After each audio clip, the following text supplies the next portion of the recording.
여러분 사도행전을 통해서 두 교회를 보고 있습니다. 어떤 교회를 여러분 우리가 보고 있어요? 먼저는 예루살렘 교회입니다. 또 한 교회는 안디옥 교회입니다. 먼저 예루살렘 교회에서 여러분께 좀 말씀을 드리면 예루살렘 교회는 여러분 어떤 교회였나요? 말 그대로 예루살렘은 예루살렘에 있는 교회입니다. 이스라엘의 수도였던 예루살렘에 있었던 교회, 또 그 교회는 마가의 다락방에서부터 시작이 됐습니다.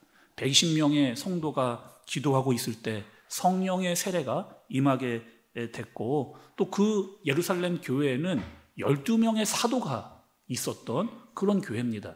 또 7명의 세워진 집사들이 있었고, 그렇다 보니까 이 예루살렘이라고 하는 교회는 체계가 있고 또 조직이 있고 3,000명씩 5,000명씩 사람들이 몰려오는 그런 교회가 예루살렘 교회였습니다. 또 우리 지난주 또 보게 된 안디옥 교회는 어떤 교회였어요? 안디옥 교회는 이 안디옥이라고 하는 곳 자체가 지금 튀르키예, 안나키아라고 하는 지역에 있는 그런 교회입니다. 이스라엘 아니고 이방 나라에 세워진 그런 교회인 거죠. 또 어떻게 세워졌는가 우리가 지난주 말씀을 통해서 들었는데, 우리 구레네에 있었던 몇 사람이 헬라인이었던 어떤 사람들에게 복음을 증거하는 것으로부터 그렇게 안디옥 교회가 시작이 됐습니다. 안디옥 교회는 지금 아무것도 없어요. 예루살렘 교회는 모든 것이 갖춰졌고 또 그렇게 커나가고 있는 그런 교회인데, 안디옥 교회는 아무것도 없습니다.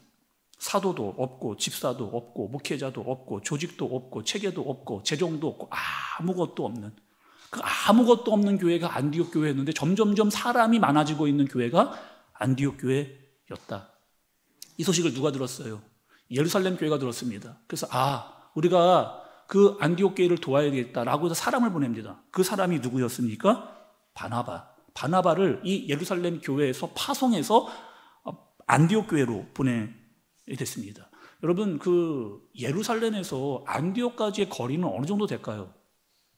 예루살렘에서 안디옥까지의 거리는 한 500km 정도 된답니다. 500km. 그러니까 서울에서 일본의 후쿠오카 정도 되는 그런 거리 정도가 예루살렘에서 안디옥이라고 하는 그런 거리인 거죠. 또 바나바가 안디옥에 왔습니다. 안디옥에서 와서 보니까 떠오르는 사람이 하나 있었어요. 안디옥의 머릿속에, 바나바의 머릿속에 떠오르는 사람이 있었는데 그 사람이 누구냐? 바울입니다. 그래서 바울을 찾으러 또 어디로 가느냐?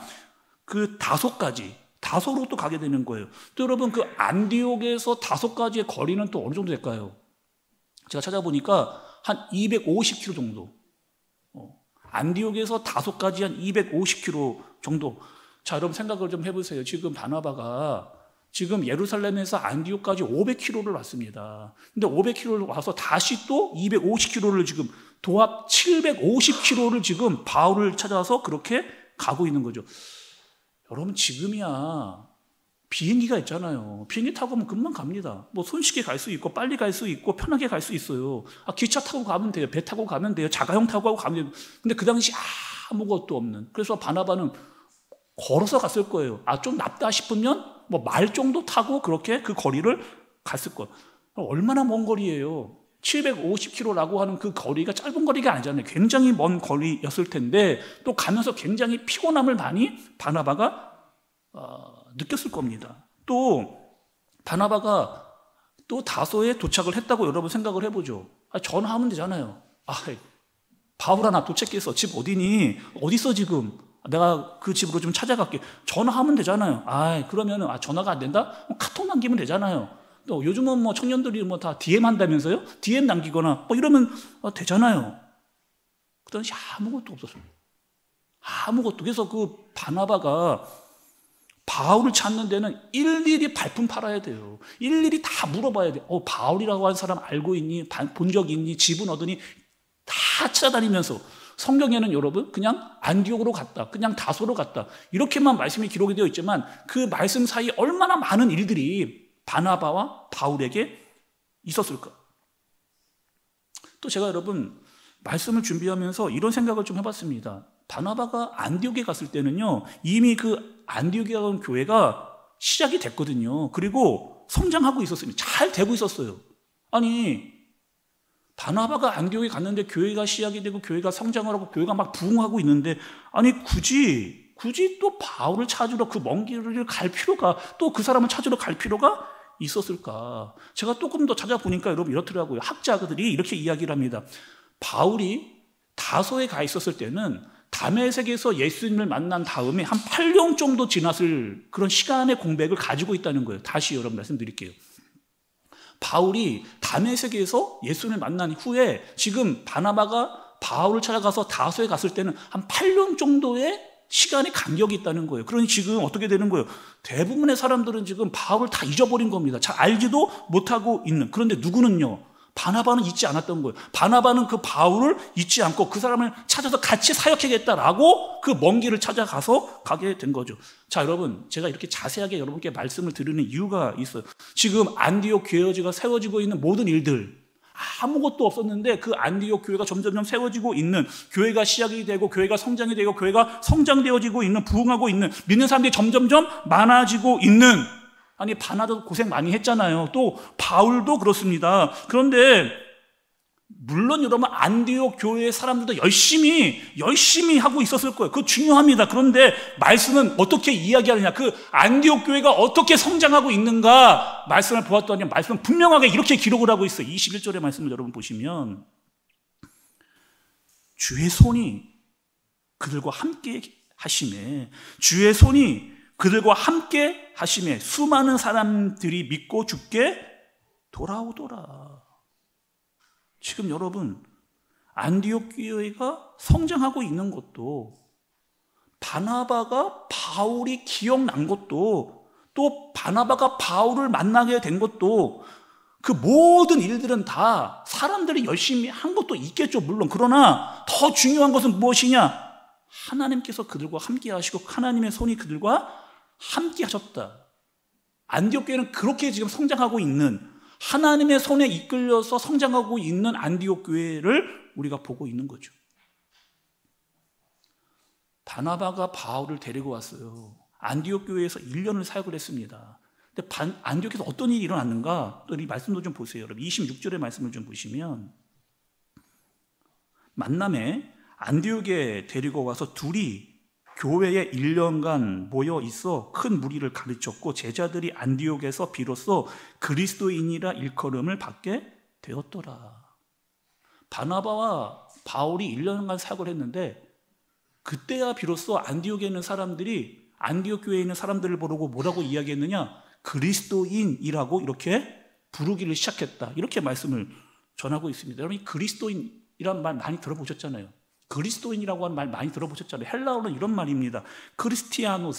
크리스티아노스라고 하는 이런 단어예요. 두 단어가 합쳐진 그런 단어입니다. 먼저 하나는 여러분 이런 뜻이에요. 크리스토스.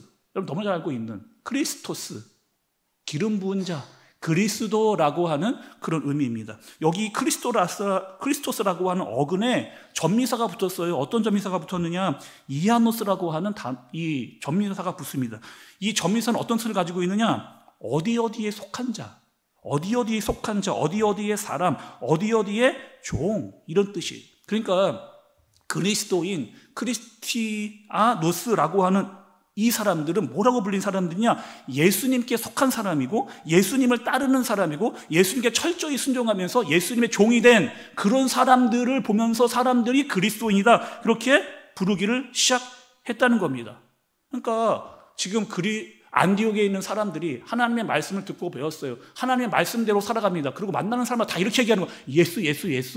우리가 하는 일마다 다 예수님 때문에 하게 된 거예요. 예수님 때문에 하게 된 거예요. 뭘 하든지 다 예수. 계속해서 이렇게 이야기를 하기 시작한 거죠. 그리스도인 그런 뜻입니다. 더 쉽게 이야기해 볼게요. 제가 더 쉽게, 여러분들이 더 이해하기 쉽게 이렇게 이야기해 볼게요. 지금 우리식으로 말하면 그리스도인은 이런 뜻입니다. 저 예수쟁이. 말만 하면 예수.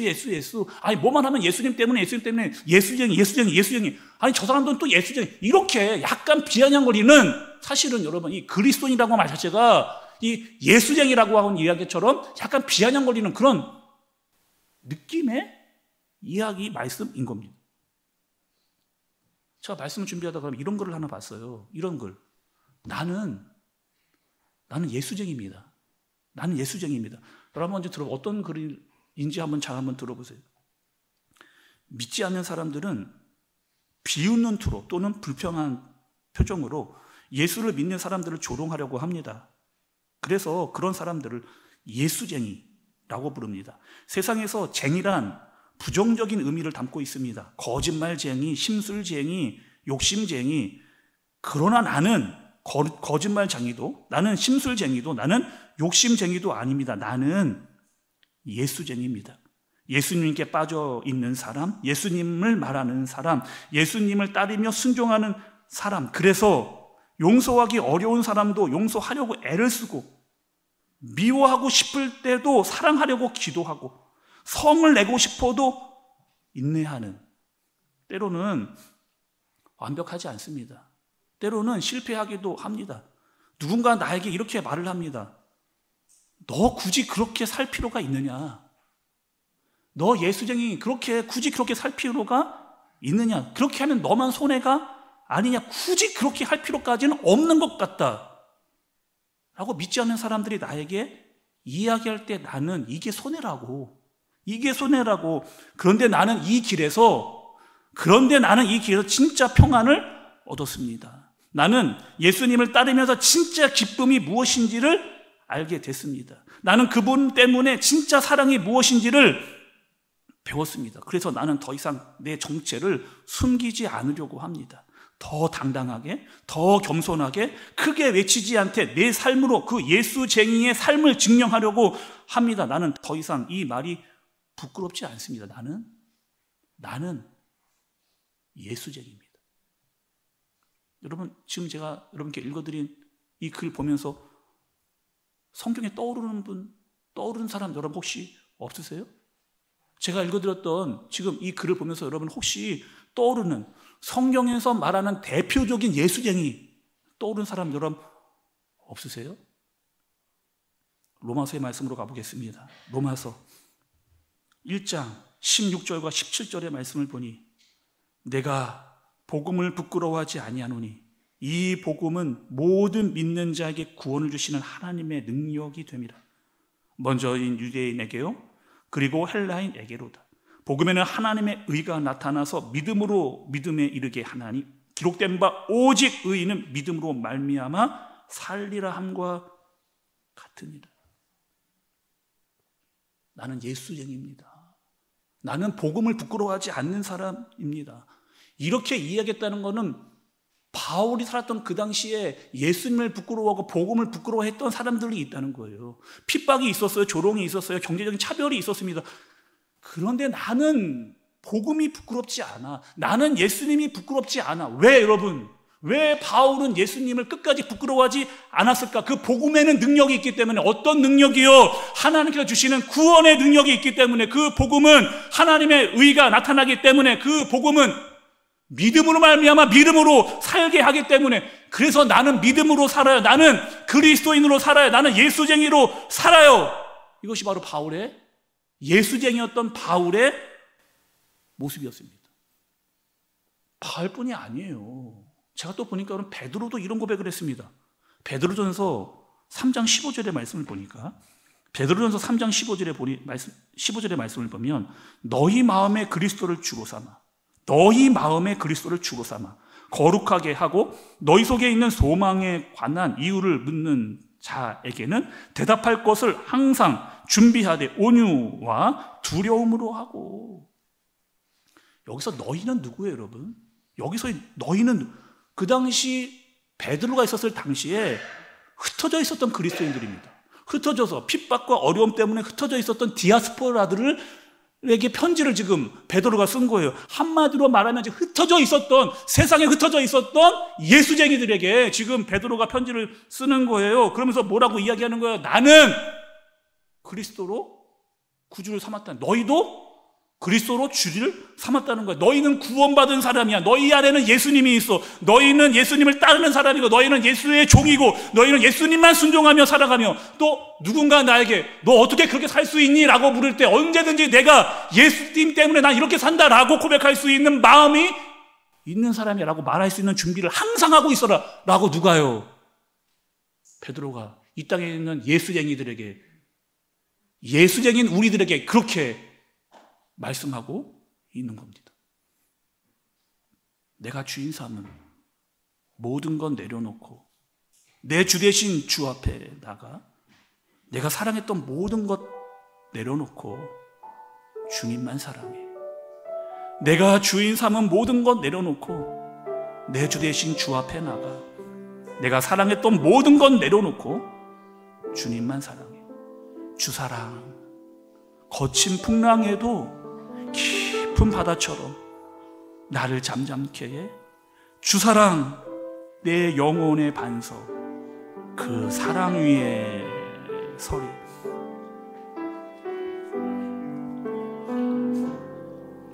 내가 주인 삼은 모든 것 내려놓고 내 주 되신 주 앞에 나가 내가 사랑했던 모든 것 내려놓고 주님만 사랑해. 내가 주인 삼은 모든 것 내려놓고 내 주 대신 주 앞에 나가 내가 사랑했던 모든 것 내려놓고 오직 주님만 사랑해. 주 사랑 거친 풍랑에도 깊은 바다처럼 나를 잠잠케 해. 주 사랑 내 영혼의 반석 그 사랑 위에 서리. 주 사랑 거친 풍랑에도 깊은 바다처럼 나를 잠잠케 해. 주 사랑 내 영혼의 반석 그 사랑 위에 주님 내 안에 주님 내 안에 주님 내 안에 내 안에 계시고 주님 내 안에 주님 내 안에 나를 세워주소서. 언제나 내 모습 너무나 부끄러워. 언제나 내 모습 너무나 부끄러워. 무릎으로 주님께 기도로 나오니 나 홀로 서 있는 죽은 내 영 깨우사. 주님만 나를 주님만 나를 주님이 내 영을 내 영 살게 하소서. 주님 내 안에 주님 내 안에 내 안에 계시고 주님 내 안에 주님 내 안에 나를 세워 주님 내 안에 주님 내 안에 주님 내 안에 내 안에 계시고 주님 내 안에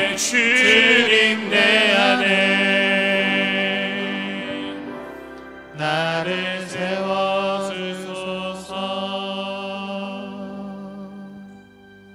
주중에 제가 영상을 하나 봤습니다. 이용규 선교사님, 제가 뭐 몇 차례 이렇게 설교 시간에 소개를 해드렸던 선교사님이잖아요. 서울대를 졸업하고 하버드를 졸업해서 내 꿈은 대학 교수가 꿈이었던 선교사님, 갑자기 부름을 받았습니다. 어디로? 몽골로. 몽골 선교사로 가게 됐습니다. 한번 이런 일이 있었다 그래요. 그 선교사님에게 몽골에 사역을 하는데 폭설이 내린 겁니다. 정말 폭설이 내려가지고 눈이 너무 많이 왔다는 거예요.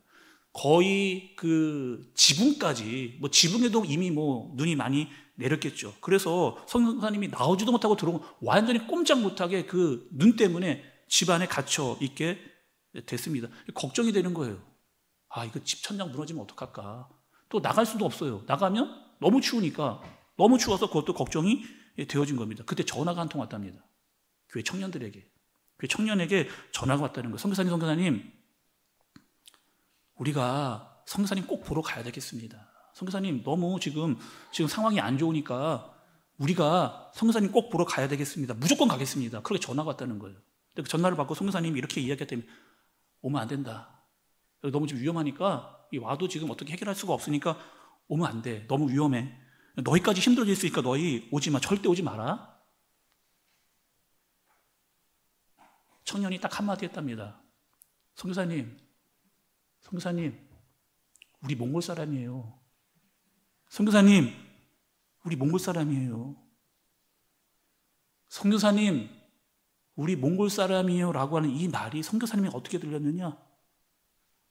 하나님, 우리는 그리스도인이에요. 하나님, 우리는 예수쟁이에요. 하나님, 우리는 그리스도인입니다. 우리도 그렇게 이야기해야 되는 거 아니냐? 하나님 앞에 우리 그렇게 이야기해야 되는 거 아니냐? 때로는 살아갈 때 위기도 있고 어려움도 있고 힘든 일도 있는데 나 예수쟁이 아니냐? 하나님, 저 예수쟁이에요. 저 크리스찬입니다. 저 기독교인이에요. 저 그리스도인입니다. 때로는 우리에게 어려움이 있을 수도 있다는 거예요. 때로는 힘든 일도 있다는 거예요. 때로는 마이너리티 같은 인생을 살 수도 있다는 거예요. 불공평이 있을 수도 있다는 거예요. 그런데 괜찮아요. 왜? 나는 예수쟁이니까. 나는 예수쟁이니까. 나는 그리스도인이니까. 그럼 오늘 말씀의 마지막 부분을 보세요. 오늘 말씀의 27절부터 30절의 말씀은 이런 말씀입니다. 전 세계적으로 흉년이 든 거예요. 가뭄이 들었습니다. 마치처럼 이럴 때가 아니었을 거예요. 올해 그 강릉에 정말 비가 오지 않아가지고 막 강물이 다 쩍쩍쩍 갈라졌던 이런 일들이 있었잖아요. 그 당시에도 그런 가뭄이 전 세계적으로 있었습니다. 교회들마다 다 힘들어졌어요. 아니, 교회들마다 다 힘들었어. 근데 안디옥 교회가 어떻게 했느냐? 안디옥 교회는 어떻게 했느냐? 지금 우리도 힘들잖아요. 우리가 세워진 지 얼마 되지도 않았어요. 1년밖에 되지 않은 그런 교회예요. 그런데 어떻게 하느냐? 그럼 29절과 30절의 말씀을 보세요. 제자들이 각각 그 힘대로 유대에 사는 형제들에게 부조를 보내기로 작정하고 이를 행하여 바나바와 사울의 손으로 장로들에게 보내니라. 지금 여러분 가뭄이 들었다고요. 교회들이 다 힘들었다고요. 안디옥 교회가 어떻게 했느냐? 유대에 사는 형제들, 여기서 유대에 사는 형제들은 누구예요? 예루살렘 교회입니다. 우리가 예루살렘 교회가 많은 것을 받았는데 우리가 지금 힘들다 라고만 할 게 아니고 우리도 받은 은혜를 돌려줘야 된다. 우리가 많은 도움을 받았는데 우리가 가만히 있으면 안 되고 이 어려움에 있을 때에 예루살렘을 도와야 된다. 안디옥 교회가 여러분 이렇게 성장한 거예요. 자라나기를 시작했습니다. 자기만 보지 않고 다른 사람도 보고 다른 교회도 살필 수 있을 정도로 지금 안디옥 교회가 성장하고 있는 거예요. 제가 이 말씀을 보는데 유독 크게 보이는 말씀이 있더라고요. 유독 크게 보이는 말씀. 29절의 말씀을 다시 보여주세요. 처음에 시작이 어떻게 되고 있습니까? 29절에 처음에 시작이 어떻게 되고 있어요? 제자들이 여러분 안디옥 교회는 어떻게 시작이 됐어요? 안디옥 교회는 어떻게 시작이 됐어요? 아무도 이름을 알지 못하는 이름 없는 사람들로 교회가 시작이 됐습니다. 근데 그들이 어떻게 됐어요? 그리스도인이 된 거예요. 그리스도인으로만 멈춰 있지 않고 그들은 계속해서 성장한 겁니다. 계속해서 제자 되어져 간 거예요. 계속해서 하나님의 말씀대로 살아가면서 순종하게 되면서 믿음이 자라나고 교회를 섬길 수 있는 마음까지 자라난 거예요. 다른 사람들을 보고 다른 교회를 볼 수 있을 정도까지 그들은 성장하게 된 겁니다. 결국에 여러분 나중에 안디옥교회는 어떻게 될까요? 세계의 선교의 중심이 되는 교회가 됩니다. 안디옥교회는 세계의 선교의 중심이 되어지는, 그리고 바울이 언제든지 부탁을 하면 그 도움의 손길을 놓지 않았던 마치 바울의 선교 센터와 같은 그런 교회가 되어지는 교회가 바로 이 안디옥 교회예요. 우리 한샘교회 성도 여러분, 우리는 누구예요? 제가 여러분께 물어보겠습니다. 여러분 누굽니까? 그냥 주일이니까 교회만 잠깐 왔다가 가면 되지. 그냥 주일날 교회 안 오면 찝찝하니까 그냥 교회 잠깐 왔다가 예배 드리고 가지. 여러분 그 정도의 신앙을 가지고 사는 사람들은 아니. 나는 누구예요? 나는 그리스도인입니다. 나는 크리스티아노스예요. 나는 예수쟁이에요. 나는 기독교인이에요. 나는 크리스찬입니다. 나는 제자예요. 나는 예수님으로 사는 사람이, 예수님이 없으면 안 되는 사람이에요. 내 안에 예수님이 그분이 나를 세워주십니다. 그래서 우리는 모이기만 하면 여러분 예수 얘기를 해야 돼요. 만날 때마다 예수 얘기를 해야 돼요. 왜 우리가 이렇게 모이고, 우리가 왜 예배하고, 우리가 모일 때마다 무슨 이야기를 해야 되냐? 예수. 왜? 우리는 예수쟁이니까. 우린 그리스도인이니까. 우린 그 얘기를 해야 됩니다. 안디옥교회는 그렇게 성장한 거예요. 여러분 한 주간을 돌아보세요. 나 얼마나 많은 예수에 대한 이야기를 했는가? 얼마나 많은 예수에 대한 생각을 했는가? 얼마나 많은 예수님 때문에 힘을 얻었는가? 우리 무명한 자였는데, 우리 말씀드렸잖아요. 지난주에 우리 무명한 자잖아요. 우리를 유명한 자로 부르신 분이 있잖아요. 우리를 그리스도인 되게 하신 분이 있잖아요. 우리를 제자로 부르신 분이 있잖아요. 나 그리스도인으로, 나 예수쟁이로, 나 제자로 그렇게 성장해 나가는 그런 우리 교회와 여러분들 되어지시길 예수님의 이름으로 축복합니다. 우리 다시 한번 우리 찬양하면서 우리 기도하겠습니다. 내가 주인 삼은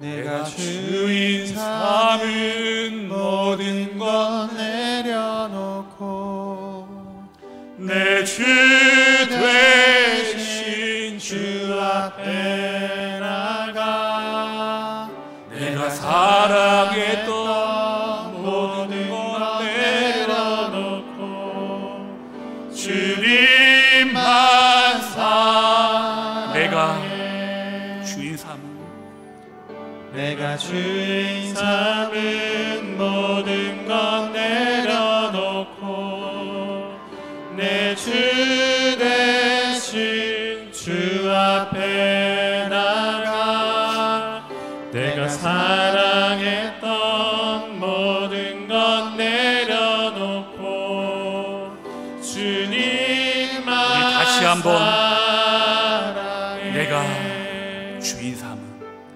내가 주인 삼은 모든 것 주님 앞에 내려놓고 내 주 대신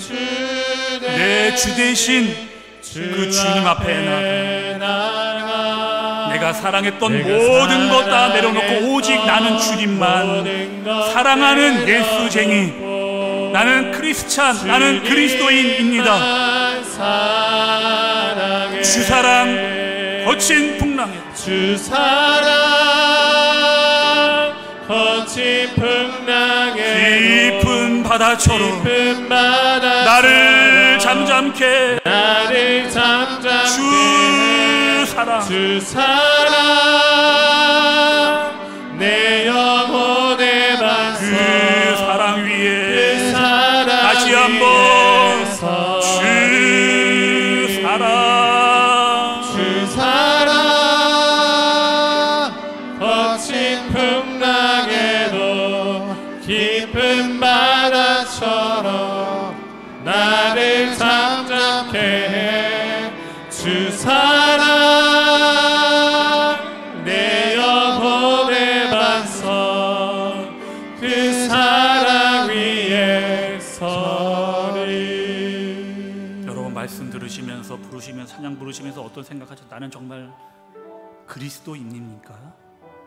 나는 정말 여러분 그리스도인, 예수쟁이, 내가 정말 그분을 주인 삼으셨어요? 학교에서, 직장에서, 사업장에서 나 예수 믿는 사람이라고 말하는 것 창피하십니까? 복음이 부끄러우세요? 복음을 부끄러워하니까 복음의 능력이 안 나타나는 것은 아닐까? 여러분 한 주간을 생각해 보세요. 나 얼마나만큼 예수님을 생각했는가? 나 얼마나만큼 예수님에 대해서 이야기했는가? 나 얼마나 예수님 때문에 살았다고 그렇게 이야기했는가? 정말 예수쟁이로 살았는가? 바울은 고백했습니다. 복음이 부끄럽지 않다고. 베드로도 고백했습니다. 내 마음에 그리스도를 주로 삼았다고. 누가 나에게 물어봐도 나는 그것을 말할 자신이 있다. 그렇게 말했습니다. 안디옥 교회도 그렇게 사는 거예요. 나 예수쟁이로, 나 크리스티아노스라고, 나 크리스찬이라고. 여러분 우리 교회도 이렇게 살아야 되지 않을까요? 하나님 저 예수쟁이입니다. 하나님 저 예수쟁이입니다. 그리스도인입니다. 나 제자입니다. 나 그렇게 살겠습니다 라고 우리 그렇게 주님 앞에서 기도로 고백하는 이 시간, 간절한 마음으로 주님께 기도하는 이 시간, 우리 기도합니다. 정말 나 예수쟁이로 하나님 나 그렇게 살겠습니다 라고 우리 한번 간절히 주여 부르고 마음 모아서 기도하도록 하겠습니다.